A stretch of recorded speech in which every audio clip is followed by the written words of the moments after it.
Iran Israel സംഘർഷം അതിരൂക്ഷമായി തന്നെ തുടരുകയാണെങ്കിലും മറ്റൊരു വശത്ത് നയതന്ത്ര നീക്കങ്ങളും സജീവമാകുന്നുണ്ട്. ഇറാൻ ഇന്നിപ്പോൾ യൂറോപ്യൻ നേതാക്കളുമായി ജനീവയിൽ കൂടിക്കാഴ്ച നടത്താൻ പോവുകയാണ്. അതിൽ ഒരു പരിഹാര ഫോർമുല തന്നെ ഉരുത്തിരിഞ്ഞു വരും. ഇറാനെ അനുനയിപ്പിക്കാൻ കഴിയും എന്ന് തന്നെയാണ് കരുതപ്പെടുന്നത്. പക്ഷേ അത് ഏത് രീതിയിലായിരിക്കും എന്നതിൽ ഇപ്പോഴും ഒരു വ്യക്തതയില്ല. ട്രംപ് എന്തായാലും 2 ആഴ്ചത്തെ സമയമാണ് അനുവദിച്ചിട്ടുള്ളത്. ആ 2 ആഴ്ചയ്ക്കുള്ളിൽ ഒരു തീരുമാനമുണ്ടാകും എന്ന് ട്രംപ് വ്യക്തമാക്കുന്നുണ്ട്. അതോടൊപ്പമാണ് അമേരിക്ക ഈ യുദ്ധത്തിൽ നേരിട്ട് വരാത്തതിൽ ഇസ്രായേൽ കടുത്ത അതൃപ്തി വ്യക്തമാക്കുന്നത്. ഇനി അമേരിക്കയുടെ സഹായമില്ലെങ്കിലും അമേരിക്ക കൂടെ നിന്നില്ല എങ്കിലും ലക്ഷ്യം കാണുന്നതുവരെ ഇറാനെതിരായ ആക്രമണം യുദ്ധം തുടരും എന്നാണ് നെതന്യാഹുവിൻ്റെ പ്രതികരണം. ഒപ്പം മറ്റൊരു നീക്കം, വലിയൊരു നീക്കം എന്ന് പറയേണ്ടത് റഷ്യയ്ക്ക് പിന്നാലെ ചൈനയ്ക്ക് പിന്നാലെ ഇപ്പോൾ റഷ്യയും ഇറാനെ പിന്തുണച്ചുകൊണ്ട് രംഗത്തെത്തുകയാണ്. അപ്പോൾ ഇസ്രായേലിനെതിരെ മറ്റൊരു ശാക്തിക ചേരി രൂപപ്പെടുന്നു എന്ന തരത്തിലുള്ള വിലയിരുത്തലുകളും വരുന്നുണ്ട്. എന്തായാലും ജനീവയിൽ നടക്കുന്ന കൂടിക്കാഴ്ചയിൽ തന്നെയാണ് ഏവരും ഉറ്റുനോക്കുന്നത്. പക്ഷേ ഇപ്പോഴും ഈ നയതന്ത്ര നീക്കങ്ങൾക്കൊക്കെ മങ്ങലേൽപ്പിച്ചുകൊണ്ട് ശക്തമായ ആക്രമണം തന്നെയാണ് ഇറാനും ഇസ്രായേലും നടത്തിക്കൊണ്ടിരിക്കുന്നത്. ഇസ്രായേലിലെ സൈനിക കേന്ദ്രങ്ങൾ, വ്യോമതാവളങ്ങളൊക്കെ ലക്ഷ്യമിട്ടുകൊണ്ടുള്ള ആക്രമണം ഇറാന്റെ ഭാഗത്തുനിന്നുണ്ടാകുന്നു. നേരെ മറിച്ച് ആണവ കേന്ദ്രങ്ങളടക്കം ലക്ഷ്യമിട്ടുകൊണ്ടുള്ള ആക്രമണം ഇസ്രായേലും നടത്തിക്കൊണ്ടിരിക്കുകയാണ്. ഇനി എന്താകും ഇതിൽ ഒരു സംഭവിക്കാൻ പോകുന്നത് എന്നതാണ് അറിയേണ്ടത്. അജിംസ്, ഈ നയതന്ത്ര നീക്കങ്ങളിൽ എത്രത്തോളം പ്രതീക്ഷ വെച്ച് പുലർത്തുന്നുണ്ട്? നയതന്ത്ര നീക്കം പ്രതീക്ഷ വെക്കണമെങ്കിൽ ആദ്യം ആരോടാണ് നയതന്ത്ര നീക്കം നടത്തുന്നത് വ്യക്തമാവണം. ആരോടാണ് സംസാരിക്കേണ്ടത്? ഇപ്പോൾ ഇന്ന് ജനീവയിൽ യൂറോപ്യൻ രാജ്യങ്ങളുമായി ജനീവയിലൊരു ടോക്ക് നടക്കുന്നുണ്ട്. ഇപ്പോൾ തുടങ്ങി കാണും ഒരുപക്ഷെ. അതിൽ അബ്ബാസ് അബാക്ചി എന്ന് പറയുന്ന ഇറാൻ്റെ വിദേശകാര്യമന്ത്രിയാണ് അവിടെ ചെന്നിട്ടുള്ളത്. അപ്പോൾ അദ്ദേഹം പറയുന്ന കാര്യം ഞങ്ങളിവിടെ വന്നത് കേൾക്കാനാണ്, അല്ലാണ്ട് ഒരു ഗീവ് ആൻഡ് ടേക്ക് ചർച്ചയ്ക്കല്ല, ഒരു നെഗോഷിയേഷൻ അല്ല ഞങ്ങൾ വന്നിട്ടുള്ളത്. കാരണം നെഗോഷിയേഷൻ നടക്കണമെങ്കിൽ അവിടെ ആക്രമണം അവസാനിപ്പിക്കണം. ഞങ്ങളുടെ നാട്ടിൽ ഇപ്പോഴും ആക്രമണം നടന്നുകൊണ്ടിരിക്കുകയാണ്. അപ്പോൾ ആക്രമണം നടന്നുകൊണ്ടിരിക്കുമ്പോൾ ഞങ്ങൾക്ക് തിരിച്ചടിച്ചേ പറ്റൂ. അപ്പോൾ അദ്ദേഹം പറയുന്ന മറ്റൊരു പ്രധാനപ്പെട്ട കാര്യം, അദ്ദേഹം അവിടെ മീഡിയയോട് പറയുന്നൊരു കാര്യം, ഇപ്പോൾ ഞങ്ങളുടെ ബാലിസ്റ്റിക് മിസൈൽ പ്രോഗ്രാം, ഈ ബാലിസ്റ്റിക് മിസൈൽ പ്രോഗ്രാം ഒരു പ്രശ്നമാണ് എന്ന് ട്രംപ് ഉൾപ്പെടെയുള്ളവർ പറയുന്നുണ്ട്. ഇപ്പോൾ JPCOA കരാറിൽ നിന്ന് ട്രംപ് പിന്മാറാനുള്ള ഒരു കാരണമായി പറയുന്നത്, ആ കരാറിൽ ഞങ്ങളുടെ ballistic missile research and development തടയാനുള്ള ഒരു ഉപാധിയുമില്ല എന്നായിരുന്നു. ഒന്ന് ആലോചിച്ച് നോക്കുക, ഞങ്ങൾക്ക് ബാലിസ്റ്റിക് മിസൈൽ ഇല്ലായിരുന്നെങ്കിൽ ഞാനിപ്പോൾ ഇവിടെ ഇരുന്ന് സംസാരിക്കുന്ന സമയത്ത് ഇറാനിൽ അമേരിക്കയുടെ ഇസ്രായേലിനെ പട്ടാളം ഇറങ്ങിയിട്ടുണ്ടാവുമായിരുന്നു. അദ്ദേഹം പറയുന്നത് വളരെ വസ്തുതാപരമാണ്. അതായത് ആയുധങ്ങൾ ഞങ്ങൾ എന്തുകൊണ്ടുണ്ടാക്കുന്നത് വെച്ചാൽ അത് സമാധാനത്തിന് വേണ്ടിയാണ്, ഞങ്ങളുടെ പ്രൊട്ടക്ഷന് വേണ്ടിയാണ്, ഞങ്ങളെ ആരും ആക്രമിക്കാതിരിക്കാൻ വേണ്ടിയാണ്. അപ്പോൾ നമ്മളൊന്ന് ആലോചിച്ച് നോക്കുക, ഇറാൻ ചെയ്ത തെറ്റെന്താണ്? PV അൻവർ ചോദിക്കും പോലെ ഞാൻ ചെയ്ത തെറ്റെന്താണ്? ഇറാൻ എന്ത് തെറ്റാണ് ചെയ്തത്? ഇറാൻ ഒരു തെറ്റും ചെയ്തിട്ടില്ല. ഇറാൻ ഈ ന്യൂക്ലിയർ ബോംബുകൾ ഉണ്ടാക്കാതിരിക്കാൻ വേണ്ടിയുള്ള എല്ലാ കരാറുകളിലും ഒപ്പിട്ട ഒരു രാജ്യമാണ്. അവർ സിവിലിയൻ ആവശ്യത്തിന് വേണ്ടി മാത്രമേ ആണവോർജ്ജം ഉപയോഗിക്കുന്നുള്ളൂ. അവർ വർഷങ്ങളായി അത് കൃത്യമായി പാലിക്കുന്നുണ്ട്. അന്താരാഷ്ട്ര ആണവോർജ്ജ ഏജൻസിയുടെ ഇൻസ്പെക്ഷൻ അവർ വഴങ്ങുന്നുണ്ട്. അതെല്ലാം ചെയ്തുകൊണ്ടിരിക്കെ എത്രയോ വർഷങ്ങളായി, ഒരു 1992 മുതൽ ബെഞ്ചമിൻ നെതന്യാഹു ഒരു MP ആയിരിക്കെ, അതായത് അദ്ദേഹം പ്രധാനമന്ത്രിയൊന്നും ആയിട്ടില്ല, 92 അദ്ദേഹം MP ആയിരിക്കെ അദ്ദേഹം അന്താരാഷ്ട്ര വേദികളിൽ ഇറാൻ ന്യൂക്ലിയർ ബോംബ് ഉണ്ടാക്കാൻ പോകുന്നു, 5 വർഷത്തിനുള്ളിൽ ബോംബ് ഉണ്ടാകുന്നു, 92-ലും 93-ലും അദ്ദേഹം പറയുന്നു. പിന്നീട് അദ്ദേഹം മന്ത്രിയായിരിക്കെ ഇത് തന്നെ അന്താരാഷ്ട്ര വേദികളിൽ പറയുന്നു, ഉടനെ ഉണ്ടാക്കുമെന്ന് പറയുന്നു. 2001-ലും 2002-ലും അദ്ദേഹം ഇസ്രായേൽ പ്രധാനമന്ത്രിയായി തിരഞ്ഞെടുക്കപ്പെടുമ്പോൾ അദ്ദേഹം പറയുന്നു ഇപ്പോൾ ഉണ്ടാക്കും, 3 മാസത്തിനുള്ള അവരുണ്ടാക്കും, 90% ആയി കഴിഞ്ഞു എന്ന് പറയുന്നു. 2012-ൽ പറയുന്നു, 2013-ൽ പറയുന്നു, 2014-ൽ പറയുന്നു, 2018-ൽ പറയുന്നു, 2020-ലൊക്കെ അദ്ദേഹം ഇസ്രായേൽ പ്രധാനമന്ത്രി എന്ന ലെവലിൽ നിന്നുകൊണ്ട് UN-ൽ പോയി പ്രസംഗിക്കുന്നു. UN-ൽ അദ്ദേഹം ഒരു കാർട്ടൂണൊക്കെ വരച്ചു, ബോംബിൻ്റെ കാർട്ടൂണൊക്കെ വരച്ച് അതിൻ്റെ ആ ടിപ്പ് വരെ ആയി കഴിഞ്ഞു, ഇനി ഇത്രയോടെ ഉള്ളൂ ബോംബ് ഉണ്ടാക്കാൻ എന്ന് പറഞ്ഞാൽ അദ്ദേഹം പറയും. അതായത് 1992 മുതൽ അദ്ദേഹം ഒരേ കാര്യമാണ് പറയുന്നത്, അവർ ന്യൂക്ലിയർ ബോംബ് ഉണ്ടാക്കാൻ പോകുന്നു. പക്ഷേ ഇതുവരെ ഇറാൻ ന്യൂക്ലിയർ ബോംബ് ഉണ്ടാക്കിയതായിട്ട് ആരും സ്ഥിരീകരിച്ചിട്ടില്ല. അമേരിക്കയുടെ ആഭ്യന്തര ഇൻ്റലിജൻസ് മേധാവിയായിട്ടുള്ള തുൾസി ഗബ്ബാർഡ് അമേരിക്കൻ കോൺഗ്രസിനോട് ടെസ്റ്റിമണിയിൽ കഴിഞ്ഞ മാർച്ചിൽ പറയുകയാണ്, നമുക്ക് അത്തരം ഒരു വിവരങ്ങളും ഇല്ല എന്ന് തുൾസി ഗബ്ബാർഡ് പറയുകയാണ്. അതായത് അമേരിക്കയ്ക്ക് വിവരമില്ല അവർ ന്യൂക്ലിയർ ബോംബ്. അപ്പോൾ ഇല്ലാത്തൊരു ബോംബിൻ്റെ പേരിൽ അവർ ആക്രമിക്കുകയാണ് ചെയ്യുന്നത്. അവരുടെ സിവിലിയൻ ന്യൂക്ലിയർ ഫെസിലിറ്റി ആക്രമിച്ച് അവരുടെ ന്യൂക്ലിയർ സയൻറ്റിസ്റ്റുകളെ കൊല്ലുന്നു. ഫോർദോ എന്ന് പറയുന്ന അവരുടെ ആണവ റിയാക്ടർ അതൊരു മലയ്ക്ക് അടിയിലാണ്, തുരങ്കത്തിന് ഉള്ളിലെ ടണലിലാണുള്ളത്. അപ്പോൾ അത് തകർക്കാൻ ഇസ്രായേലിൻ്റെ കയ്യിൽ ആയുധങ്ങളില്ല. അത് തകർക്കണമെങ്കിൽ അമേരിക്കയുടെ ബങ്കർ ബസ്റ്റർ ബോംബ് വേണം, അത് വിക്ഷേപിക്കാൻ ആവശ്യമായ വിമാനം വേണം. അത് രണ്ടും അമേരിക്കയുടെ കയ്യിലുള്ളൂ. അതിനുവേണ്ടിയാണ് അവർ കാത്തിരിക്കുന്നത്. അപ്പോൾ ഇത് എന്തെങ്കിലും ഒരു ലെജിറ്റിമേറ്റ് ആയിട്ടുള്ളൊരു കാര്യത്തിന് വേണ്ടി നടക്കുന്ന ഒരു ആക്രമണമേ അല്ല. ഇപ്പോൾ ഗസയുടെ മേൽ നടത്തുന്ന വംശഹത്യ പോലെ തന്നെ ഒരു തരത്തിലും അന്താരാഷ്ട്ര നിയമങ്ങളെയോ ഏതെങ്കിലും ലോജിക്കിനെയോ റീസണിനെയോ വെച്ചുള്ള ഒരു ആക്രമണമേ അല്ല ഇറാന് മേൽ നടക്കുന്നത്. ഇറാൻ ഒരു സോവറൈൻ കൺട്രിയാണ്. അപ്പോൾ അവരുടെ മേൽ ആക്രമണം നടത്തുമ്പോൾ അവർ തിരിച്ചടിക്കുകയാണ് ചെയ്യുന്നത്. രണ്ടാമത്തെ കാര്യം റെജീം ചേഞ്ചിനെ കുറിച്ചാണ് ഇപ്പോൾ പറയുന്നത്, ഭരണമാറ്റം. ഈ ഭരണമാറ്റം എന്ന് പറയുന്നത് എന്തിനാണ് ആ ഭരണം മാറുന്നത്, അങ്ങനെ ഭരണം മാറിയാൽ എന്താണ് അവിടെ സംഭവിക്കുക എന്നീ രണ്ട് ചോദ്യങ്ങൾക്ക് മറുപടി വേണമല്ലോ. അങ്ങനെ അവർ ചെയ്യുന്നില്ല. അമേരിക്കയ്ക്ക് അക്കാര്യത്തിലൊരു കൃത്യതയില്ല. ഭരണമാറ്റം എന്തിനു വേണ്ടി എന്നതിനെക്കുറിച്ച് അവർക്ക് കൃത്യതയില്ല. ഇന്ന് ട്രംപ് എന്താണ് പറയുന്നത്, ഞങ്ങൾ യുദ്ധത്തിൽ ഇടപെടണമോ വേണ്ടയോ എന്ന് 2 ആഴ്ചയ്ക്കുള്ളിൽ തീരുമാനിക്കും. അതിനർത്ഥം അതൊരു ഭയങ്കര ലോഡഡ് ആയിട്ടുള്ളൊരു സ്റ്റേറ്റ്മെൻറ്റാണ്. അത് അദ്ദേഹമല്ല പറഞ്ഞത്, വൈറ്റ് ഹൗസിൻ്റെ വക്താവാണ് പറഞ്ഞത്.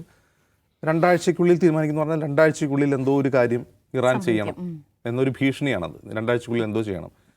എന്താണ് ട്രംപിൻ്റെ ആവശ്യം? ഒരു പുതിയ ആണവ കരാർ വേണമെന്നതാണ്.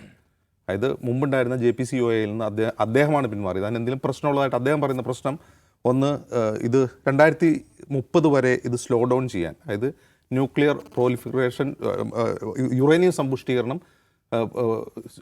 ഡിലേ ചെയ്യാൻ പറ്റുള്ളൂ. 2030 കഴിഞ്ഞാൽ അവർ വീണ്ടും തുടങ്ങും. അങ്ങനെ പാടില്ല. അവർക്ക് ഒരു കാരണവശാലും യുറേനിയം ഉപയോഗിക്കാൻ പാടില്ലാത്ത വിധത്തിൽ വേണം എന്നാണ്, ഈ കരാർ വേണമെന്നാണ് അദ്ദേഹത്തിൻ്റെ ആവശ്യം. മറ്റൊരു കാര്യം, ബാലിസ്റ്റിക് മിസൈൽ ഉണ്ടാക്കുന്നു, അത് തടയാനുള്ള വ്യവസ്ഥകൾ കരാറിലില്ല. മറ്റൊന്ന് ഇറാൻ ഇഷ്ടം പോലെ പൈസ കിട്ടുന്നു. അതായത് ഉപരോധം നീക്കിയപ്പോൾ അവർ കുറേ കാശ് കിട്ടുന്നു, അതൊന്നും പറ്റില്ല. ഇറാന് പൈസ കൊടുക്കാൻ പറ്റില്ല. പൈസ കിട്ടുന്ന അവരുടെ പൈസ ഫ്രീസ് ചെയ്ത് വെച്ച് തിരിച്ചു കിട്ടുന്നു എന്നുള്ളതാണ് പറയുന്നത്. അങ്ങനെ കൊടുക്കാൻ പറ്റില്ല എന്ന് പറഞ്ഞാണ് അതിന് പിന്മാറിയത്. ഇനി എന്ത് കരാറിലേക്കാണ് വേണമെന്നാണ് പറയുന്നത്. അതൊരു കരാറുണ്ടാക്കി, ആ കരാറിൽ നിന്ന് ഒരു സർക്കാരുണ്ടാക്കിയ കരാർ, ആ ഒരു സർക്കാർ അമേരിക്കൻ ഭരണകൂടം മാത്രമല്ല, ലോക വൻശക്തി രാഷ്ട്രങ്ങളെല്ലാം കൂടി ചേർന്ന് അമേരിക്കയും ചേർന്നുണ്ടാക്കിയ കരാറാണ്. ആ കരാറിൽ നിന്ന് അമേരിക്ക ഏകപക്ഷീയമായി പിന്മാറി ഇറാന് മേൽ ഉപരോധം ഏർപ്പെടുത്തിയതിന് ശേഷം പറയാണ് ഇനി വേറൊരു കരാർ ഉണ്ടാക്കണമെന്ന്. അങ്ങനെ ഒരു തരത്തിലും ഒരു ഉറപ്പുമില്ലാത്ത ഒരു ഭരണകൂടത്തോടെ എങ്ങനെയാണ് മറ്റൊരു ഭരണകൂടം കരാറുണ്ടാക്കുക? ഇപ്പോൾ ട്രംപ് ഇന്ന് ഈ കരാറുണ്ടാക്കി, നാളെ വേറൊരു ഭരണകൂടം വന്നിട്ട് ഞങ്ങളിത് പറ്റില്ല എന്ന് പറഞ്ഞ് പിന്മാറി, ഈ കരാറിന് എന്ത് പ്രസക്തിയാണുള്ളത്? അപ്പോൾ അങ്ങനെ ഒരു തരത്തിലുള്ള ഉറപ്പില്ലാത്തൊരു ഭരണകൂടത്തോട് ഇറാൻ എന്ത് കരാറിൽ ഏർപ്പെടാനാണ്? അപ്പോൾ ഇതൊരു തരം ഭീഷണിയാണ് ഇറാനെ. ഞങ്ങൾ അങ്ങോട്ട് ആക്രമിച്ചോളെ, 2 ആഴ്ചയ്ക്കുള്ളിൽ ഞങ്ങൾ തീരുമാനിച്ച് ഞങ്ങൾ ആക്രമിച്ചോളെ, മര്യാദയ്ക്ക് ഇവിടെ ഒന്ന് ഒപ്പിട്ട് അവർ ഒപ്പിടാൻ പോകുന്നില്ല. ഇറാൻ്റെ പ്രതികരണത്തിൽ നമുക്ക് മനസ്സിലാവുന്ന അങ്ങനെ ഒരു തരത്തിലുള്ള ഭീഷണിക്കും അവർ വഴങ്ങാൻ പോകുന്നില്ല എന്നാണ്. മറ്റൊരു പ്രധാനപ്പെട്ട കാര്യം, ഗസ വാറിനെ പറ്റി പറയുമ്പോൾ, ഗസ എന്ന് പറയുന്ന ഒരു ഭരണകൂടത്തോടുള്ള ഇസ്രായേലിൻ്റെ യുദ്ധമല്ല. ഒരു 1,500 ചതുരശ്ര കിലോമീറ്ററിനകത്ത് ജീവിക്കുന്ന 10-20 ലക്ഷം മനുഷ്യരുടെ മേലെ ഏകപക്ഷീയമായി ബോംബ് വർഷിക്കുന്നൊരു പരിപാടിയാണ്.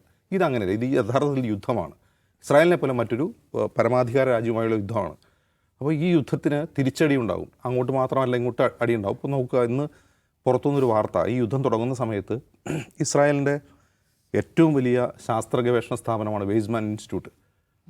ആ വെയ്സ്മാൻ ഇൻസ്റ്റിറ്റ്യൂട്ട് ഇറാൻ മിസൈൽ ആക്രമണത്തിൽ 90% തകർന്ന് തരിപ്പണമായി പോയി. അതായത് അവരുടെ ന്യൂക്ലിയർ ഫെസിലിറ്റികളെയും അവരുടെ ആണവശാസ്ത്രജ്ഞന്മാരെയും വധിച്ചതിന് ഇവർ നൽകിയ തിരിച്ചടി, അതായത് യൂറോപ്യൻ യൂണിയൻ ഉൾപ്പെടെയുള്ള അവയുടെ ഫണ്ടിങ് കൊണ്ട് പ്രവർത്തിക്കുന്നതാണ് ഈ വെയ്സ്മാൻ ഇൻസ്റ്റിറ്റ്യൂട്ട്. അതായത് ക്യാൻസർ ഗവേഷണം, ക്യാൻസർ മരുന്നുകളുടെ ഗവേഷണം, അതുപോലെ ലൈഫ് സയൻസ്, അതായത് ഇസ്രായേലിൻ്റെ ജൂവൽ എന്നാണ് അറിയപ്പെടുന്നത്, ജൂവൽ ഓഫ് സയൻസ് എന്നറിയപ്പെടുന്ന ഒരു സ്ഥാപനമാണ് പൂർണ്ണമായും തകർന്നു പോയിട്ടുള്ളത്. ഈ ഇൻസ്റ്റിറ്റ്യൂട്ടിലെ ശാസ്ത്രജ്ഞന്മാർ 2 വർഷം മുമ്പ് 2023 ഒരു പ്രസ്താവന പുറപ്പെടുവിച്ചിരുന്നു, ഒരു കാരണവശാലും ശാസ്ത്രജ്ഞന്മാർ ഗസ ഇൻവേഷനെ പിന്തുണയ്ക്കരുത്, ഗസയ്ക്ക് മേലുള്ള ഇസ്രായേലിൻ്റെ ആക്രമണത്തെ പിന്തുണയ്ക്കരുത്, കാരണം അത് ഇസ്രായേലിലെ ശാസ്ത്ര ഗവേഷണങ്ങളെ ദോഷകരമായി ബാധിക്കുമെന്ന് പറഞ്ഞിരുന്നു. അതിപ്പോൾ സംഭവിച്ചിരിക്കുകയാണ്. ഇസ്രായേലിലെ ഏറ്റവും വലിയ ശാസ്ത്ര ഗവേഷണ സ്ഥാപനം തകർന്ന് തരിപ്പണമായി പോയിരിക്കുന്നു. അപ്പോൾ ഇത് ചെറിയ ഇമ്പാക്റ്റല്ല. ഇപ്പോൾ നമ്മൾ ഇസ്രായേലിൽ നിന്ന് പുറത്തു വരുന്ന വാർത്ത, ഇസ്രായേൽ മരണസംഖ്യ കുറവായിരിക്കും. ഇറാൻ്റെ 10 മരണങ്ങളെ ഇസ്രായേൽ നടന്നിട്ടുള്ളൂ. പക്ഷേ ഇസ്രായേലിൽ ഉണ്ടായിട്ടുള്ള എന്താണ് പറയുക, ഡാമേജുകൾ, ആ ഡാമേജുകളുടെ വാർത്തകളാണ് ഇപ്പോൾ പുറത്തു വരുന്നത്. ഇപ്പോൾ ഈ വെയ്സ്മാൻ ഇൻസ്റ്റിറ്റ്യൂട്ടിൽ മിസൈൽ വീണത് യുദ്ധം തുടങ്ങുന്ന സമയത്താണ്. ആ തുടക്കത്തിലുള്ള മിസൈൽ ആക്രമണത്തിലാണ് താഴ്ന്നത്. ഇന്നലെയാണ് ആ വാർത്ത പുറത്തു വരുന്നത്. അപ്പോൾ ഇനിയും അവിടെ ഉണ്ടായിട്ടുള്ള ഭീകരമായ ആക്രമണങ്ങളുടെ വിശദാംശങ്ങൾ ഇനിയും പുറത്തു വരാതിരിക്കുന്നതേ ഉള്ളൂ. മറ്റൊരു കാര്യം, ഒറ്റയ്ക്ക് ഞങ്ങൾ ഇറാനെ അടിക്കുമെന്ന് പറയുമ്പോൾ, അങ്ങനെ ഒറ്റയ്ക്ക് എത്ര ദിവസം ഇസ്രായേലിനെ അടിച്ചു നിൽക്കാൻ കഴിയും എന്നുള്ളൊരു ക്വസ്റ്റ്യൻ കൂടിയുണ്ട്. ഇറാനും എത്ര നാൾ കഴിയും എന്ന ക്വസ്റ്റ്യനുണ്ട്. 2 രാജ്യങ്ങൾക്കും ദീർഘനാൾ അങ്ങനെ യുദ്ധം ചെയ്ത് നിൽക്കാനും കഴിയില്ല മറ്റ് രാജ്യങ്ങളുടെ പിന്തുണയില്ലാതെ. അപ്പോൾ അമേരിക്ക ഡയറക്റ്റ് കളത്തിൽ ഇറങ്ങി കളിച്ചിട്ടില്ലെങ്കിൽ പോലും അമേരിക്കയുടെ സഹായം ഇസ്രായേലിനുണ്ട്. ഇസ്രായേലിന് ഇൻ്റലിജൻസ് ഷെയറിങ് നടക്കുന്നുണ്ട്. ഇൻ്റലിജൻസ് വിവരങ്ങൾ അമേരിക്കയും ബ്രിട്ടനും ഉൾപ്പെടെയുള്ള രാജ്യങ്ങൾ ഇസ്രായേലിന് ഷെയർ ചെയ്യുന്നുണ്ട്. മറ്റൊരർത്ഥത്തിൽ ഇസ്രായേലിനെ കവർ ചെയ്യാൻ വേണ്ടിയിട്ട് മെഡിറ്ററേനിയൻ കടലിലും അതുപോലെ അറബി കടലിലുമെല്ലാം ബ്രിട്ടൻ്റെയും അമേരിക്കയുടെയും സൈനിക സാന്നിധ്യവുമുണ്ട്. അതായത് ഒരു വലിയ അറ്റാക്ക് വന്നു കഴിഞ്ഞാൽ തടയാൻ പാകത്തിന് അവർ തടയുന്നുമുണ്ട്, ഇൻ്റർസെപ്റ്റ് ചെയ്യുന്നുണ്ട്, മിസൈലുകൾ ഇൻ്റർസെപ്റ്റ് ചെയ്യുന്നുമുണ്ട്. പക്ഷേ ഡയറക്റ്റ് ഇൻവോൾവ്മെൻ്റ് ഇല്ലാന്നേ ഉള്ളൂ. എന്നിട്ട് പോലും അമേരിക്ക വേണം, അമേരിക്കയുടെ സഹായം വേണമെന്ന് ആർത്ത് വിളിച്ചുകൊണ്ടിരിക്കുകയാണ് ബെഞ്ചമിൻ നെതന്യാഹു. അതിനർത്ഥം ഇത് ഇന്നൊരു ട്വിറ്ററിൽ കണ്ടൊരു വീഡിയോ ഉണ്ട്. ഒരു സ്ത്രീയും പുരുഷനും ഒരുമിച്ച് ഒരു ക്ലിഫിൽ നിന്ന് താഴെ കടലിലേക്ക് ചാടുന്ന ഒരു വീഡിയോ കണ്ടിട്ടുണ്ടാവും. അതായത് ചാടിക്കോ എന്ന് പറഞ്ഞിട്ട് ഒരാൾ മാത്രം ചാടുക, മറ്റൊരാൾ അവിടെ നിൽക്കുക. അതേ അവസ്ഥയാണ് ഇപ്പോൾ ഇറാൻ എത്തിപ്പെട്ടിട്ടുള്ളത്. ഇതൊരു ഊരാക്കൊടുക്കാണ് ഇസ്രായേലിനെ സംബന്ധിച്ച്. ഇസ്രായേൽ അത് യുദ്ധം അല്ലെങ്കിൽ തുടങ്ങാൻ എളുപ്പമാണ്, യുദ്ധം അവസാനിപ്പിക്കാനാണ് ബുദ്ധിമുട്ട്. അതെല്ലാ യുദ്ധങ്ങളിലും എല്ലാ രാജ്യങ്ങളും മനസ്സിലാക്കിയിട്ടുള്ള ഒരു പാഠമാണ്. ഇപ്പോൾ റഷ്യ ആവട്ടെ യുക്രൈനിൽ കുടുങ്ങിക്കിടക്കുകയാണ്.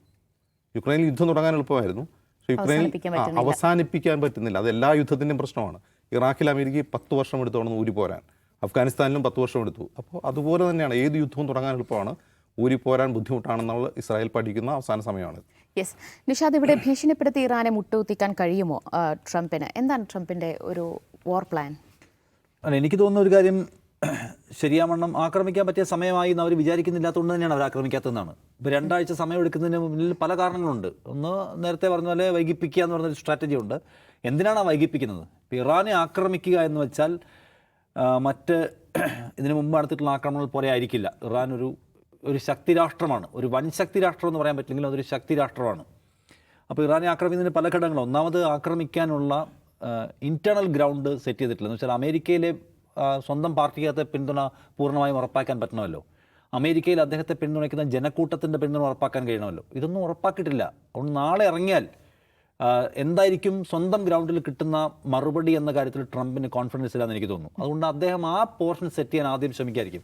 ഒന്ന്, സ്വന്തം പാർട്ടിക്കകത്തും സ്വന്തം പിന്തുണക്കാർക്കിടയിലും അദ്ദേഹത്തിന് പിന്തുണ ഉറപ്പാക്കണം. 2, അമേരിക്കൻസ് ഈ യുദ്ധത്തെ ഒരു നിലയ്ക്കും പിന്തുണയ്ക്കുന്നില്ല.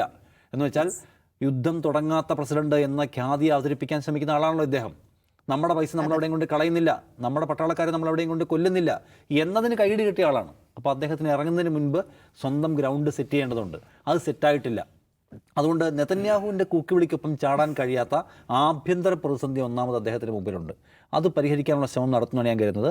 നയതന്ത്രത്തിലൂടെ എങ്ങനെയെങ്കിലും ഈ പ്രശ്നം പരിഹരിക്കാം. നമ്മൾ ഇറങ്ങിയാൽ നമുക്കത് പേയേണ്ടി വരുമല്ലോ, നമ്മളതിന് പണം ചിലവാക്കേണ്ടി വരും, ജീവനുകൾ ചിലവാക്കേണ്ടി വരും, വർഷങ്ങൾ ചിലപ്പോൾ ചിലവാക്കേണ്ടി വന്നേക്കാം എന്ന പ്രശ്നം അമേരിക്കയുടെ മുമ്പിലാണ് ഒന്നാമത്. 2, ഈ വിളിക്കുന്നത് എന്തിനാണ്? B-2 ബോംബറുമായിട്ട് വരൂ, എന്നിട്ട് ഈ പറയുന്ന ബങ്കർ ബസ്റ്റർ ഇടാം, എന്നിട്ട് ഈ പറയുന്ന ഫൊർദോ ആണവ നിലയം തകർക്കാമെന്നാണ്. അപ്പോൾ റഷ്യ പറയുന്നത് ആണവ നിലയമാണ് തകർക്കാൻ പോകുന്നത്. പഴയ ചെർണോബിലിൻ്റെ കാര്യം ഓർമ്മ വേണം. ചെർണോബിൽ പൊട്ടിത്തെറിച്ചിട്ട് ഇപ്പോഴും ആ പ്രദേശത്ത് മനുഷ്യർക്ക് അടുക്കാൻ പറ്റുന്നില്ല. അതിൻ്റെ പേരിൽ എത്ര മനുഷ്യർക്ക് ജീവനും ജീവിതവും നഷ്ടമായിട്ടുണ്ട്. യുക്രൈനിലെ പഴയ സോവിയറ്റ് കാലത്ത് തകർന്ന ചെർണോബിലിൻ്റെ കാര്യം പറഞ്ഞത്. നിങ്ങളൊരു നരകവാതിൽ തുറക്കാൻ പാടില്ല. ഒരു ആണവ കേന്ദ്രം ആക്രമിച്ചാൽ ഉണ്ടാക്കാൻ പോകുന്ന വിനാശം ചെറുതായിരിക്കില്ല. അപ്പം നെതന്യാഹു വിളിക്കുന്നതിന് നേരെ പുറകെ പോയിട്ട് ഇപ്പോൾ ഒരു മലയിടുക്കിലുള്ള 100 മീറ്റർ ആഴത്തിലുള്ള ഒരു സംഗതി തകർക്കാൻ ശ്രമിച്ചാൽ അത് വലിയ അപകടം ഉണ്ടാക്കും. അത് ലോകരാഷ്ട്രങ്ങൾക്ക് മുന്നിൽ അമേരിക്കയെ ഒരു ചെകുത്താനാക്കി മാറ്റും. എന്നുവെച്ചാൽ നിങ്ങളുണ്ടാക്കിയ കുഴപ്പമാണ്. ഒരു അണുവായുധം ഏതെങ്കിലും രാജ്യം ഇടാൻ കയ്യിലുണ്ടായിട്ട് വിടാത്തതിൻ്റെ കാരണം എന്താ? ഇട്ടാൽ ആ രാജ്യം ലോകത്തൊറ്റപ്പെടും. കാരണം അത് ഉണ്ടാക്കുന്ന നാശം ഒരു രാജ്യത്തിന് മാത്രമായിരിക്കില്ല. അപ്പോൾ നിങ്ങളൊരു അണുവായുധ കേന്ദ്രം ആക്രമിച്ച് തകർക്കാം. അത് നിയമപ്രകാരം പറ്റില്ല എന്നാണ് നമ്മൾ പറഞ്ഞല്ലോ. അപകടകരമായ ഊർജ്ജം ഉണ്ടാക്കുന്ന സ്ഥലങ്ങൾ ആക്രമിക്കാൻ പാടില്ല. 2, ആക്രമിച്ചാൽ ഉണ്ടാകുന്ന ദുരന്തം വലുതായിരിക്കുമെന്ന് റഷ്യയും ചൈനയും അടക്കമുള്ള രാജ്യങ്ങൾ മുന്നറിയിപ്പ് കൊടുക്കുന്നു. അപ്പോൾ ചെല്ലേണ്ട എന്ത് ചെയ്യാനാണ്? ഈ ആക്രമിക്കാൻ ഈ B-2 ആയിട്ട് ചെല്ലണം. അത് അമേരിക്കയെ രണ്ടാമത് ആലോചിക്കുന്ന കാര്യമാണ്. പിന്നെ മിഡിൽ ഈസ്റ്റിലേക്കാണ് ചെല്ലുന്നത്. മിഡിൽ ഈസ്റ്റിലേക്ക് ഒന്ന് അമേരിക്ക ആക്രമിച്ചാൽ ഞങ്ങൾ തിരിച്ചു ആക്രമിക്കുമെന്ന് അവർ പറയുന്നുണ്ട്. അമേരിക്കയ്ക്ക് മിഡിൽ ഈസ്റ്റിൽ ഏതാണ്ട് 40,000-ഓളം സൈനികരെ അമേരിക്ക ഡിപ്ലോയ് ചെയ്തിട്ടുണ്ട് വിവിധ ബേസുകളിലായിട്ട്. ഇറാൻ അവിടെ ആക്രമിക്കും. അവിടെ ആക്രമിച്ചാൽ ആരും മരിക്കില്ലേ? ദിവസക്കണക്കിന് ഡസൻ കണക്കിന് ശവപ്പട്ടികൾ അമേരിക്കയിലേക്ക് ചെന്നുകൊണ്ടിരിക്കും. ആ കാഴ്ച അമേരിക്കയെ പിടിച്ചൊലയ്ക്കും. ഒരു ഘട്ടത്തിൽ അമേരിക്ക ഈ പറഞ്ഞ ഇറാഖിൽ നിന്നും അഫ്ഗാനിസ്ഥാനിൽ നിന്നും പിൻവാങ്ങണമെന്ന് ആവശ്യമുള്ള വലിയ സമ്മർദ്ദം അമേരിക്ക രൂപപ്പെട്ടതുകൊണ്ടാണ് നമ്മുടെ സൈനികരുടെ മൃതദേഹങ്ങൾ വന്നുകൊണ്ടേയിരുന്നു. അപ്പോഴാണ് പ്രശ്നം ഉണ്ടായത്. നമ്മൾ ഇവിടുന്ന് IPKF Indian peace keeping force എന്ന് പറഞ്ഞ ഒരു പട്ടാളത്തെ ശ്രീലങ്കയിലേക്ക് അയച്ചല്ലോ. അവിടെ നിന്ന് മൃതദേഹങ്ങൾ വന്നുകൊണ്ടേയിരുന്നു. ഇതേ സമാനമായ സാഹചര്യം ഉണ്ടാകുന്ന അമേരിക്ക ഭയപ്പെടുന്നുണ്ട്. കാരണം എന്താണ്? ഇപ്പോൾ അവർ ഹോർമുസ് കടലിലേക്ക് അടയ്ക്കും. അല്ലെങ്കിൽ അവർക്ക് ഈ പറയുന്ന ആൻറ്റി ഷിപ്പ് മിസൈലുകൾ, അതിൽ ഇറാൻ ഏറെ ദൂരം മുന്നോട്ട് പോയിട്ടുള്ള ഒരു രാജ്യമാണ്. നേവൽ മൈനുകൾ, അതിലേറെ ദൂരം മുന്നോട്ട് പോകുന്ന രാജ്യമാണ്. അമേരിക്കയുടെ കപ്പലുകൾ ആക്രമിക്കപ്പെടും. അമേരിക്കയുടെ ബേസ് ക്യാമ്പുകൾ ആക്രമിക്കപ്പെടും. അമേരിക്കയുടെ പ്രധാനപ്പെട്ട ബേസ് ക്യാമ്പുകളൊക്കെ എവിടെ ഇരിക്കുന്നത്? ഈ പറഞ്ഞ ബഹ്റൈനിലും അവിടെയൊക്കെ രാജ്യങ്ങളൊക്കെ ഉണ്ട്. അവിടെയുള്ള പട്ടാളക്കാർ കൊല്ലപ്പെടും. ചിലർ കളിയല്ല, നഷ്ടമുണ്ടാവും. ശരിയാണ്, ചിലപ്പോൾ ഇറാനെ മുടിക്കാൻ പറ്റിയേക്കും. പക്ഷേ ഇറാൻ തിരിച്ചാക്രമിക്കാനുള്ള സംഗതികൾ ഇറാൻ്റെ കയ്യിലുണ്ട്. അത് ഭയപ്പെടുന്നുണ്ട്. കാരണം ഇത് ഗസയിലെ നിരാലംബരായ മനുഷ്യരുടെ മുകളിൽ കൊണ്ടുപോയി വൈറ്റ് ഫോസ്ഫറസ് ഇടുന്ന പോലത്തെ പരിപാടിയല്ല. ഇതൊരു രാഷ്ട്രത്തോടാണ് യുദ്ധം ചെയ്യുന്നത്. ഏതെങ്കിലും ഓർഗനൈസേഷൻസിനോടോ ഏതെങ്കിലും ചെറു സംഘങ്ങളോടോ അല്ല. അപ്പോൾ സ്വാഭാവികമായിട്ടും അത് ഉണ്ടാക്കാവുന്ന അപകടാവസ്ഥ ട്രംപിൻ്റെ സ്വന്തം നാട്ടിലുള്ള അദ്ദേഹത്തിൻ്റെ ഇമേജിനെ ബാധിക്കാൻ പോകുന്ന ഒന്നാണ്. അമേരിക്കയ്ക്ക് വലിയ പണച്ചെലവുണ്ടാക്കും. വേറെ ഇറങ്ങി പുറപ്പെട്ട ഊരാൻ പറ്റില്ല. നേരത്തെ പറഞ്ഞല്ലോ, യുദ്ധത്തിൽ നിങ്ങൾ ഇന്നായി കഴിഞ്ഞാൽ പിന്നെ നിങ്ങൾക്ക് ഊരാൻ പറ്റില്ല. പണം ചിലവാക്കിക്കൊണ്ടേയിരിക്കണം, അതിൽ നിന്ന് റിട്ടേൺ ഒന്നുമില്ല. പ്രത്യേകിച്ച് ഇസ്രായേൽ പോലും രാജ്യം കണ്ടിടത്തെല്ലാം ആക്രമിക്കുകയാണ്. അവരുടെ കൂടെ നിന്ന് ആക്രമിക്കാൻ തുടങ്ങിയാൽ അതായിരിക്കും പ്രയാസം. അത് മനസ്സിലാക്കുന്നവയെ ഒന്നാണ് എനിക്ക് തോന്നുന്നത്. ഒന്ന്, അമേരിക്ക ഇൻറ്റേർണലി ഉണ്ടാവുന്ന ഇപ്പോഴത്തെ പിന്തുണയില്ലായ്മയെ അമേരിക്കൻ പ്രസിഡൻറ്റും അമേരിക്കൻ അഡ്മിനിസ്ട്രേഷനും ഭയപ്പെടുന്നുണ്ട്. അത് സെറ്റ് ചെയ്യാൻ അവർ 2 ആഴ്ച സമയം നോക്കുകയായിരിക്കാം. മറ്റേത് 2 ആഴ്ചക്കിടയിൽ നയതന്ത്രപരമായി, ഇപ്പോൾ UK യും ഫ്രാൻസും അടക്കമുള്ള രാജ്യങ്ങൾ ഈ പ്രശ്നം നയതന്ത്രപരമായി പരിഹരിക്കാൻ ശ്രമിക്കുന്നുണ്ട്. അപ്പോൾ അങ്ങനെ ശ്രമിക്കുന്നതിനിടയ്ക്ക് അമേരിക്ക ഇടയ്ക്കൂടെ കയറി ആക്രമിക്കാമെന്ന് വെച്ചാൽ അത് കാര്യങ്ങളെക്കുറിച്ച് സങ്കീർണമാക്കും. അങ്ങനെ അവർ പരിഹരിക്കുന്നെങ്കിൽ പരിഹരിക്കട്ടെ എന്ന് അമേരിക്ക വിചാരിക്കുന്നുണ്ടാവും. കാരണം അമേരിക്ക അതിനോട് പേ ചെയ്യേണ്ടി വരും. 2, റഷ്യ നിങ്ങളിതിനകത്ത് വന്ന് ഇടപെട്ടാൽ നിങ്ങൾ ഇടപെടുമെന്ന ഊഹാപോഹങ്ങളോട് പോലും പ്രതികരിക്കാൻ ഞങ്ങൾ നിർബന്ധിതരായിരിക്കുന്നു. കാരണം നിങ്ങൾ ഇടപെട്ടാൽ ഇത് പണ്ടോറ ബോക്സ് തുറക്കുന്ന പോലെ ആയിരിക്കും, ചെറിയ കാര്യമായിരിക്കില്ല എന്നാണ്. അപ്പോൾ റഷ്യയ്ക്ക് അത് ആ പൊസിഷൻ എടുക്കുന്നതിന് പൊളിറ്റിക്കലി പല റീസൺ ഉണ്ട്. ചൈന ഓൾറെഡി അതിനകത്ത് വന്നു കഴിഞ്ഞു. കാരണം അവർക്കൊക്കെ ഉണ്ടാക്കുന്ന റഷ്യയ്ക്ക് രാഷ്ട്രീയമായ നഷ്ടം ഉണ്ടാക്കും. ചൈനയുടെ പ്രശ്നം, ചൈനയ്ക്ക് സാമ്പത്തികമായ എക്കണോമിക്കലി ഭയങ്കരമായ തിരിച്ചടികളുണ്ടാക്കും. അത് രണ്ടും പ്രധാനപ്പെട്ട ഘടകങ്ങളാണ്. സോ അവരും അതിനകത്ത് അഭിപ്രായം പറഞ്ഞ് കർശന നിലപാടുമായി രംഗത്ത് വന്നിരിക്കുന്നു. എന്നതുകൊണ്ട് തന്നെ അമേരിക്കയ്ക്ക് ഈ യുദ്ധത്തിൽ ഇടപെടുക, ഇറാനെ നേരിട്ട് ആക്രമിക്കുക എന്ന് എളുപ്പം ശരിയാണ്. അവരുടെ ആണവ നിലയൊക്കെ തകർക്കാനോ കൂടുതൽ തെഹ്റാനിൽ കുറച്ചുകൂടി വലിയ ബോംബിടാനോ പറ്റും. പക്ഷെ ഇപ്പം നോക്ക്, ഈ പറയുന്ന ക്ലസ്റ്റർ ബോംബുകൾ വന്ന് വീണിട്ട് ഉണ്ടായിട്ടുള്ള വിനാശം ഇസ്രായേലിൽ എന്തുമാത്രം വലുതാണ്. ഇസ്രായേലിലെ ഭരണകൂടം, നമുക്കറിയില്ല അവിടുത്തെ കാഷ്വാലിറ്റി എന്താണെന്ന്. കാരണം വിവരങ്ങൾ കൃത്യമായിട്ട് പുറത്തു വരുന്നില്ല. ഇപ്പം അജിംസ് നേരത്തെ പറഞ്ഞല്ലോ, വലിയൊരു സ്ഥാപനം തകർന്നതിൻ്റെ വിവരം ദിവസങ്ങൾ കഴിഞ്ഞാണ് പുറത്തു വരുന്നത്. അപ്പോൾ അവിടുത്തെ കാഷ്വാലിറ്റിയെക്കുറിച്ചുള്ള വിവരങ്ങൾ വെസ്റ്റേൺ മീഡിയയാണ് ഇതെല്ലാം പുറത്തു കൊണ്ടുവരേണ്ടത്. അവരെങ്ങനെയാണ് പെരുമാറുന്നത് നമുക്കറിയാം. BBC ഒക്കെ എങ്ങനെയാണ് ഗസ കാലത്ത് പെരുമാറിയെന്നറിയാം. പിന്നെ അവിടെ കർശനമായി ഇത് അടച്ചു വയ്ക്കാൻ കഴിയുന്ന സംവിധാനം ഇസ്രായേലിനുണ്ട്. ഇസ്രായേലിൽ വലിയ നഷ്ടം അവരുടെ പ്രധാനപ്പെട്ട കേന്ദ്രങ്ങളിലും സ്ഥാപനങ്ങളിലും ഉണ്ടായിക്കൊണ്ടിരിക്കുകയാണ്. സോ അതുകൊണ്ട് അതിൻ്റെ ഒരു എസ്കലേഷൻ ഉണ്ടാകുന്ന അപകടത്തെക്കുറിച്ച് അമേരിക്ക മനസ്സിലാക്കുന്നുണ്ട്. അതുകൊണ്ട് അമേരിക്ക ടൈം എടുക്കുന്നതാണ് എനിക്ക് തോന്നുന്ന ഒരു കാര്യം. അല്ലെങ്കിൽ എന്താണ്, ഞങ്ങൾ ഇറങ്ങാൻ പോവാണ്, ഓൾ സെറ്റാണ്, ഞങ്ങളുടെ കപ്പലുകൾ അയച്ചു കഴിഞ്ഞു, പ്ലാൻ റെഡി, ഞങ്ങളുടെ ഡൂം ഡേ പ്ലെയിൻ ഓൾറെഡി ഞങ്ങൾ 4 മണിക്കൂർ എയറിൽ പറത്തി ഓൾ സെറ്റാണെന്നൊക്കെ ഇന്നലെ പ്രഖ്യാപിച്ചാണല്ലോ. ഇന്നിപ്പോൾ എന്തായി? അപ്പോൾ 2 വീക്സ് സമയം എടുക്കുകയാണ്. അപ്പോൾ ഇത് ചെറിയ കളിയല്ല എന്ന് അമേരിക്കയ്ക്ക് മനസ്സിലാവുന്നുണ്ട്. അമേരിക്ക വളരെ തന്ത്രപരമായി നിൽക്കുന്നതാണ് എനിക്ക് തോന്നുന്നത്.